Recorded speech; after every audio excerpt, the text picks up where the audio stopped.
ఒక కథగా మిగిలిన జ్ఞాపకం. చిన్నప్పుడు ఎండాకాలం రాగానే స్కూల్కి వేసవి సెలవులు ఇచ్చేవాళ్ళు.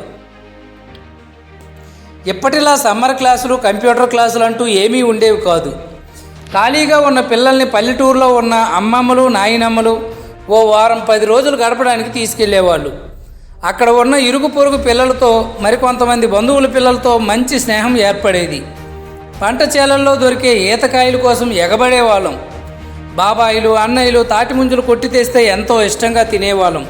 మామిడికాయలు సీజన్ కావడంతో అమ్మమ్మలు పచ్చళ్ళు పట్టడానికి అన్నీ సిద్ధం చేసుకునేవాళ్ళు. మా అమ్మమ్మ పచ్చడి పట్టడానికి వారం వ్యర్థం చూసేది. సరిగ్గా పౌర్ణమి రోజున మాత్రమే పచ్చడి పెట్టేది. కొన్ని వందల కాయలతో దాదాపు 10 జాడీల పచ్చడి అవలీలగా పెట్టేది. మా చిట్టి చిట్టి చేతులతో వెల్లుల్లి పొట్టు తీస్తూ, మామిడికాయ ముక్కలు శుభ్రం చేస్తూ, తల ఒక చేయి వేసి సాయంత్రానికి ఆవకాయ పని పూర్తి చేసి ఆవకాయ జాడీలోకి ఎత్తే సమయం కోసం 1000 కళ్ళతో ఎదురు చూసేవాళ్ళం. రాత్రి 8 గంటలు అయ్యేసరికి మా అమ్మమ్మ పచ్చడి పట్టిన డేషా తీసుకుని కొబ్బరి చెట్టు కిందకు వచ్చేది. ఈ టైం కోసం కాదు, నేను రావురమంటూ ఎదురు చూసేది. అప్పుడే వండినటువంటి అన్నం తెచ్చి ఆ ఆవకాయ కలిపిన పెద్ద పాత్రలో అన్నం వేసి ఆ పాత్రను అన్నంతో తుడిచేది. తెల్లని అన్నం కాస్త ఎర్రగా మారి అమ్మమ్మ చేతి వేళ్ళ మీద కనిపిస్తుంటే అబ్బా, ఎప్పటికీ నోట్లో నీళ్లు ఊరుస్తున్నాయి. ఆ అన్నం కలిపే తీరు గుర్తొస్తే అమ్మమ్మ అలా అన్నం కలుపుతుంటే ఆ వాసనకి పిల్లలందరం మా అమ్మమ్మ చుట్టూ చేరేవాళ్ళం.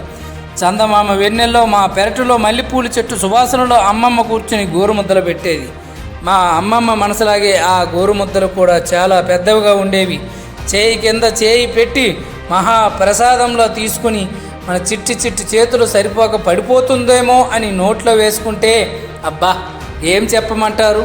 ఆ దేవుడు అమృతం తాగినప్పుడు కూడా ఇంత పరవశించాడో లేదో కానీ అమ్మమ్మ ప్రేమతో పెట్టిన ఈ ముద్దలు తింటుంటే నాకన్నా అదృష్టవంతులు ఉంటారా అని అనిపించేది.